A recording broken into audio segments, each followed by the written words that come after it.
Kita si Tin, humihinga pa. Pero nakapikit lang siya, and then hindi siya nagsasalita.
Yun na nga po na nagsusuka po siya.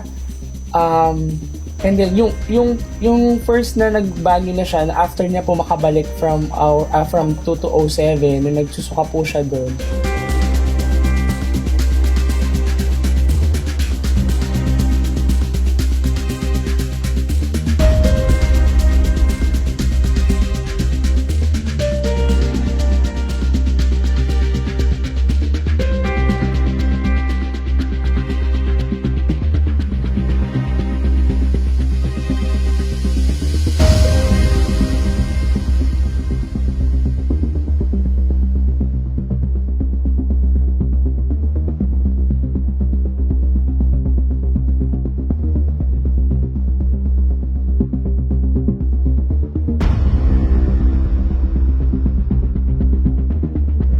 Kita si Tin, humihinga pa. Pero nakapikit lang siya, and then hindi siya nagsasalita. And then sabi ko, Tin, tara na, maganon tayo, lipat ka na doon.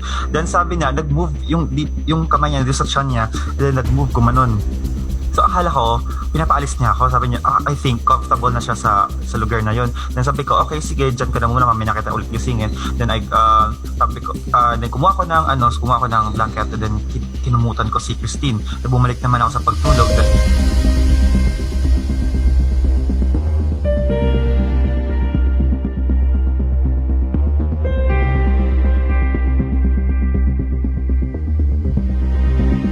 Ng 12, bumalik na naman ako ng CR para na-check si Christine at sabihan na umuwi na tayo kasi may work pa ako, sabi ko.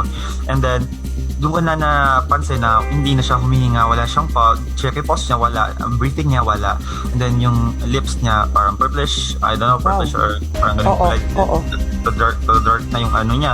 Pero still medyo parang warm pa rin naman siya talaga pag hinawakan mo.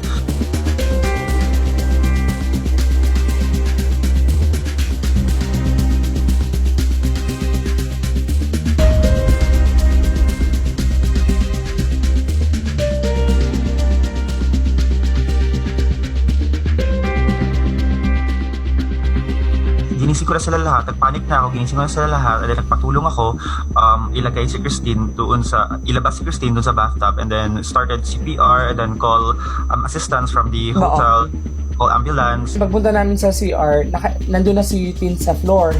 Tapos yun na nga po, she's pale. Sobrang terrified po kami kasi wala siyang malay, ganyan. Tapos para kami nataranta. Tapos yun nga, no pulse, ganyan. Sabi ko, tapos nag-CPR si Vigo, and then after niya ako, and then Romel. Ganyan, tapos habang nag-CPR kami, tumawag na kayo ng medical, ng hotel staff, ganyan. Tapos dumating sila after a few minutes, and then ayun, tinry namin siya ilagay sa wheelchair.